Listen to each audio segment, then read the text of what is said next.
Pada hari ini, Rabu, tanggal 9 April, bertempat di Direktorat Kriminal Umum Polda Jabar, kami melaksanakan siaran pers tentang ungkap kasus tindak pidana pelecehan seksual. Direktorat Kriminal Umum telah bertindak dengan cepat dengan melakukan penyelidikan dan penyidikan kurang lebih dari 20 hari sehingga telah berhasil menetapkan tersangka pelecehan seksual. Jadi ini siaran pers ini merupakan salah satu counter bahwa isu negatif yang beredar bahwa tidak pidana ini tersangkanya tidak ditahan itu tidak terbukti dan tidak benar.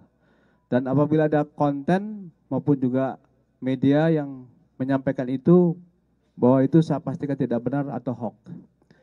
Demikian juga adanya isu bahwa kasus ini tidak diproses hukum, itu juga tidak benar. Dan apabila ada konten di medsos maupun di media apapun, itu saya nyatakan tidak benar dan hoax. Kami sampaikan bahwa perjalanan dari pengungkapan kasus ini adalah dasarnya dari laporan polisi. Nomor LPB 124 3 Romawi 2025 SPKT Polda Jabar pada tanggal 18 Maret 2025. Ya. Kemudian untuk TKP ini gedung MCHC lantai 7 Rumah Sakit Hasan Sadikin.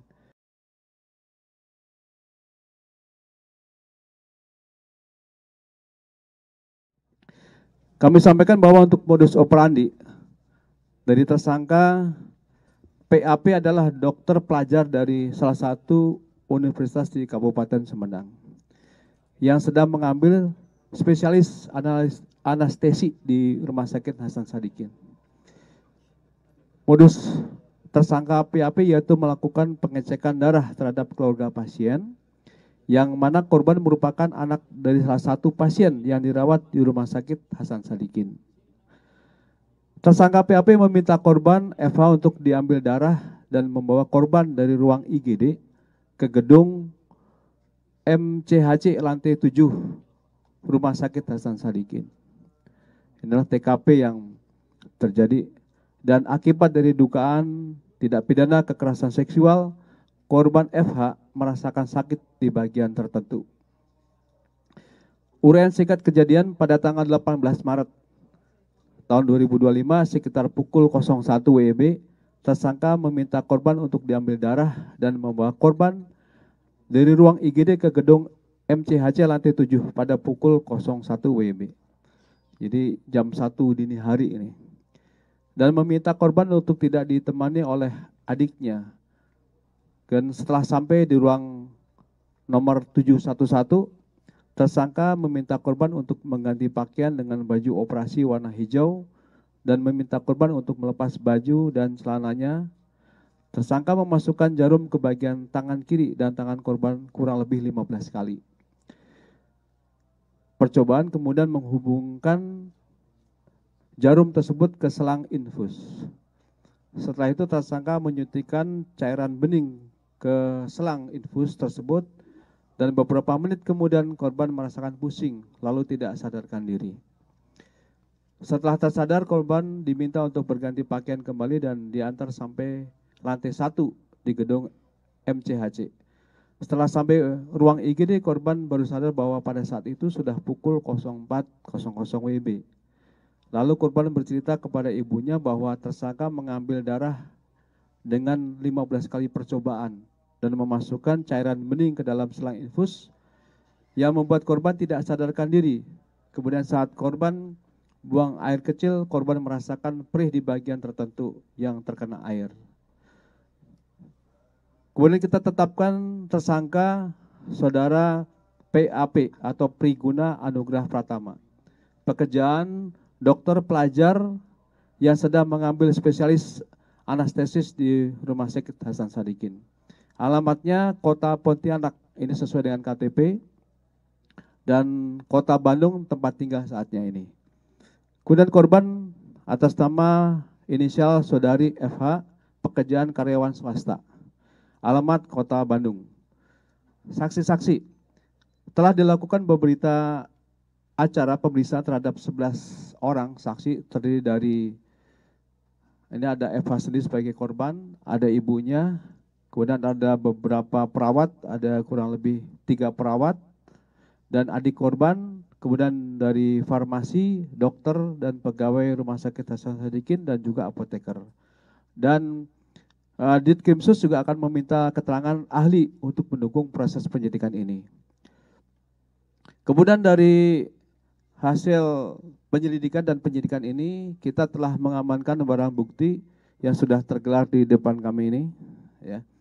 Ini terdiri dari 2 buah infus full set, kemudian 2 buah sarung tangan, 7 buah suntikan. Ya. Ini ada lengkap semua di sini. Kemudian 12 buah jarum suntik, 1 buah kondom, 2 buah obat merek Propofol, ya, 2 buah obat merek Mitadif, Midazolam HCI, kemudian 2 buah obat merek Fentanyl Citracid, kemudian 1 buah obat merek Rocuronium Bromide, ya, dan sebagainya, ya. Dan ini ada terakhir yang ada di data kami adalah 1 buah baju lengan panjang warna hitam dan 1 buah celana panjang warna putih dengan corak warna hitam.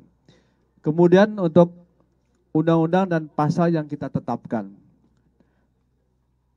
Direktur Umum Polda Jabar telah menetapkan untuk pasalnya adalah pasal 6C Undang-Undang Nomor 12 Tahun 2022, yaitu tentang tindak pidana kekerasan seksual.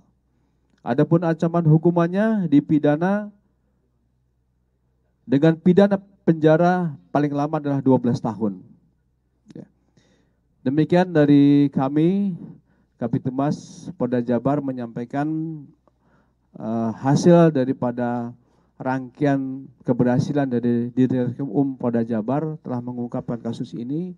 Dan selanjutnya kami dari rekan-rekan media, apakah ada yang beberapa bisa ditanyakan kepada kami, nanti akan kami tampung. Ya, silakan. Mungkin ada yang langsung. Ya, silakan.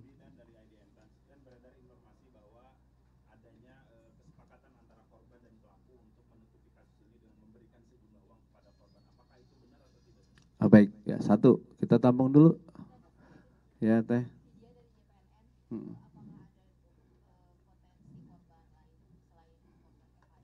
Oke, 2, ya 1 lagi.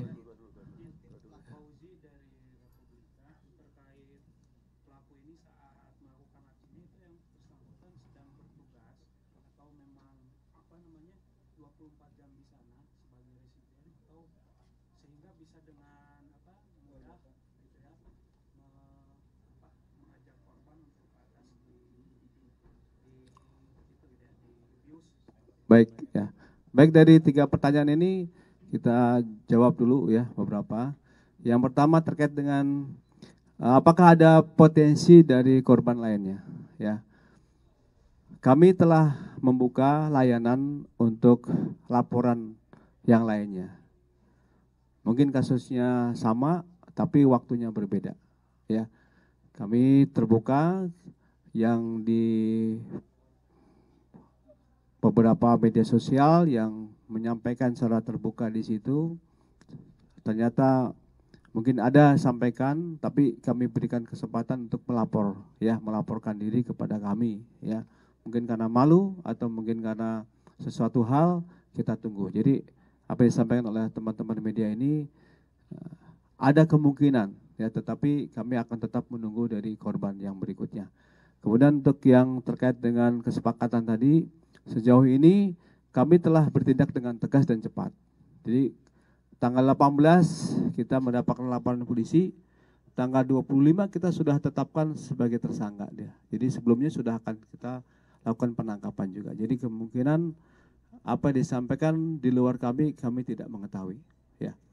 Selanjutnya untuk terkait dengan SOP ya atau keberadaan yang bersangkutan, ini dari Hasan Sadikin, ya, akan memberikan informasi kepada rekan-rekan. Silakan. Terima kasih. Jadi yang bersangkutan saat itu memang sedang jaga malam. Jaga malam ini memang sudah ada jadwalnya dan yang bisa memasuki ruang IGD dan bertugas ini memang sesuai dengan jadwal peserta didik. Jadi kami ini merupakan rumah sakit pendidikan dari Unpad dan kebetulan yang bersangkutan merupakan residen anestesi yang sedang bersekolah dititipkan di RSUP Hasan Sadikin. Jadi kebetulan yang bersangkutan sedang bertugas. Baik, saya kira dari 3 pertanyaan ini sudah terjawab. Selanjutnya 2 kesempatan lagi kepada rekan-rekan foto. Ya, silakan. Baik, 1, kemudian dari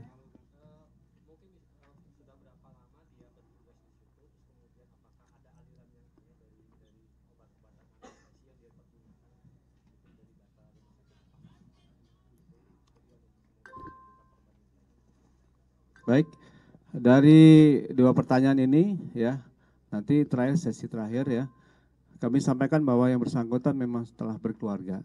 Ya, informasi yang kami dapatkan dan beliau berasal dari kota di luar dari Jawa ini, ya, sesuai dengan KTP tadi, ya.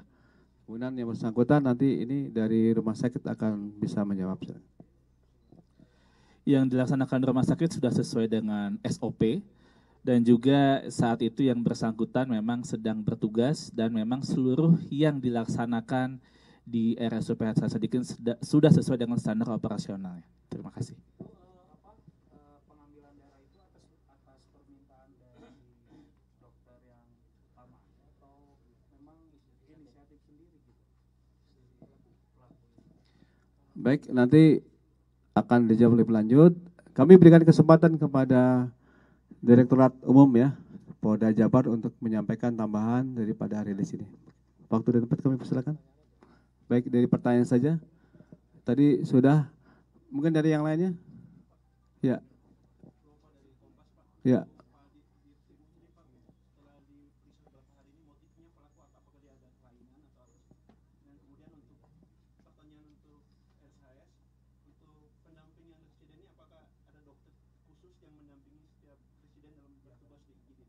Satu lagi, Kang? Udah, sama. Baik, silakan. Jadi terima kasih rekan-rekan. Dari pemeriksaan beberapa hari ini memang kecenderungan pelaku ini mengalami sedikit kelainan dari segi seksual ya. Jadi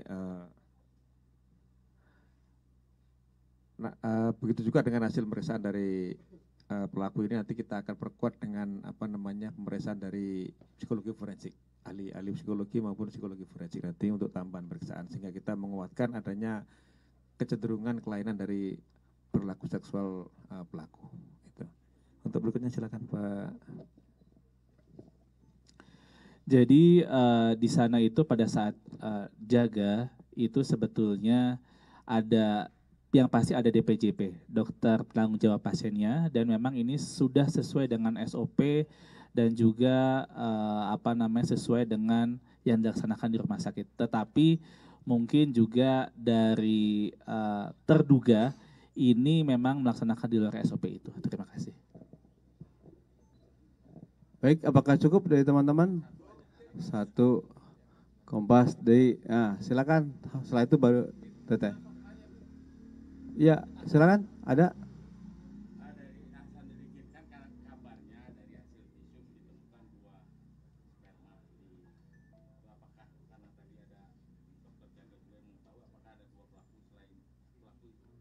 Baik, 1 ya. Silakan.